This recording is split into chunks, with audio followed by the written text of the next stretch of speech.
Well, they're scheduled to spend a half an hour swapping leather. This a 10-rounder. Combo lands for the head. Tyson's showing that he's got some defense of his own. He got away from that punch. A little give and take, and here comes the left hand. Good biting, snapping shot by Mike Tyson. Ali's hoping that his strategy of utilizing his jab pays off. How can it do so, Teddy? What will that bring to him? Well, it's going to bring a lot of things. First of all, defense, separation. He's going to keep his opponent at a distance where he can't harm him. Hey, if you're a fighter, that guy can't harm you, guess what? That's a good thing. The other thing is to set up his other punches. Tyson's defense, is it ever good? Look at how easy he's able to block those punches. That's it. So a lot of people would say, hey, this is a little bit of a challenge. Tyson's fighting a guy that can stand the outside, can move, can utilize the jab. How do you see it? I see it as a guy that Tyson's fighting, the kind of guy that Tyson has prepared for since his amateur days, since me and Cuzzy even had him in the gym, because he knows that most guys are going to want to stay away from him. Not only because he's short, but he can hurt you. So he's ready for this kind of style. Hey, he doesn't expect guys to come after him.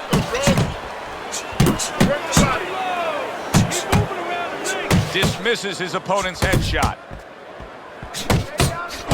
Good 1-2 by Mike Tyson. Ali's cheek is cut, and you can see it's opening up now.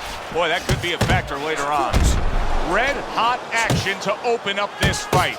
Both men throwing, both men landing. It's been a long time since I've seen something like this. I think it was in a film library. Watching Hammer and Hank, the great Henry Armstrong. Never took a step backwards, kept going forwards. Oh, what an exchange!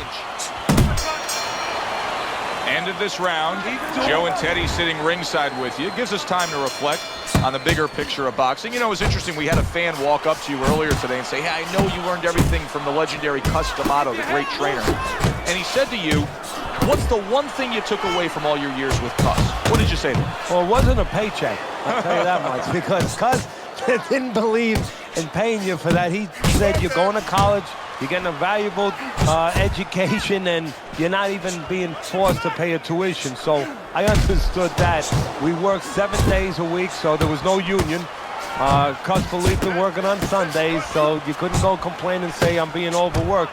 But I think, seriously, that the most important thing that I learned, of course, that from a technical standpoint, you have to be really secure in those areas. No matter how much talent a fighter has, you have to teach them right, teach them the fundamentals, but mentally.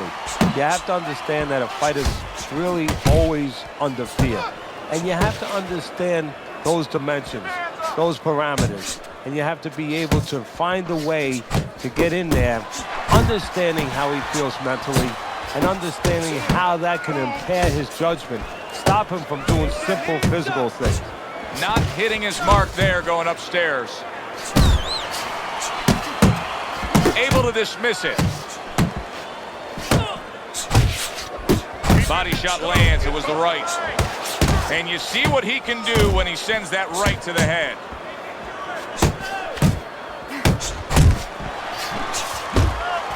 Oh, he just misses with that headshot.